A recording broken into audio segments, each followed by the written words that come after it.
Hey guys, John from the John Muir Show here, and just yesterday you had a Wisconsin Senate committee voting by a tally of 4-0 to recommend Democrat Governor Tony Evers' recommendation for Department of Transportation Secretary, a man by the name of Craig Thompson, for approval by the full Senate. Now, on the John Muir Show just yesterday, we had noted that Mr. Thompson does not seem to be a good candidate for said position of DOT Secretary, pointing to new reporting from the Wisconsin-based MacIver Institute, which says that Mr. Thompson, a former transportation lobbyist, in the roughly 7 months that he has been serving as DOT Secretary designee, has already approved roughly $320 million in single bid contracts. By comparison, Mr. Thompson's predecessor, in his first 2 years in the post, approved just $12 million more in single bid contracts than Mr. Thompson has already approved in just 7 months, less than 1/3 of the time. So it seems pretty concerning that single bid contracts are getting approved so frequently and to such great extents in dollar amounts. Now, look, I'm not here to say that when it comes to single bid contracts in the state of Wisconsin, that this is all the fault of Mr. Thompson. It most certainly is not. You've had credible audits note that this has been an issue in the state for at least 10 years now. So this long predates Craig Thompson. I get that. I'm not saying this is all on him by any means. And I'm also not saying that his predecessors were perfect either. No. I mean, even like I said, the last person to hold this post in the first 2 years on the job was giving out $332 million in single bid contracts. So obviously, the predecessor, various predecessors have had their own issues.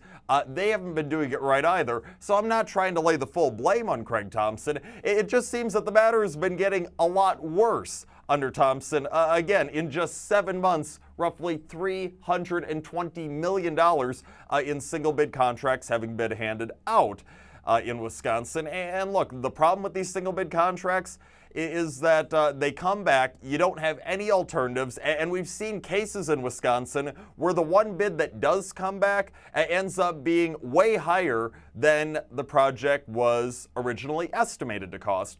So as some pending legislation that still has not been acted on in the Senate suggests, what should happen in Wisconsin is that when there is only one bid that comes back on a given project that was sent out for bidding, when there's only one bid and that bid comes back way higher than expected, that bid should not be accepted. Instead, what should happen is that the project should be rebid. I understand it's a time-consuming process. I understand for some of these bureaucrats in Madison, it might be easier for them to just say, you know what, now screw it. Rebidding the project, it's time-consuming, too much work. We don't want to do that. Let's just take the one bid that came in, even though it's way higher than it should be. So, you know, these are people who are getting paid a lot of money, these bureaucrats.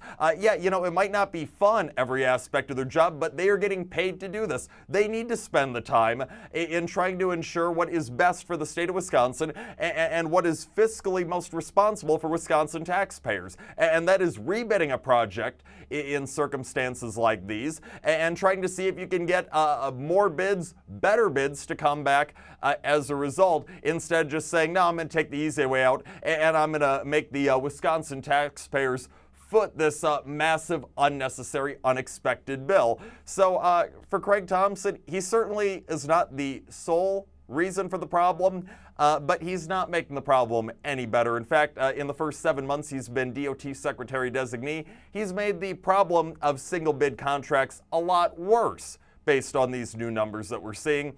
So I would encourage the full Wisconsin Senate, when they do consider whether or not to confirm Craig Thompson as DOT Secretary, which will probably come sometime in September or October, I encourage them before casting their votes to consider what is best for Wisconsin taxpayers and their bank accounts.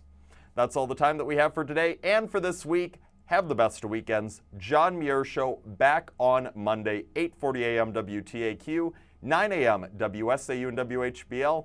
Till next time, I'm out.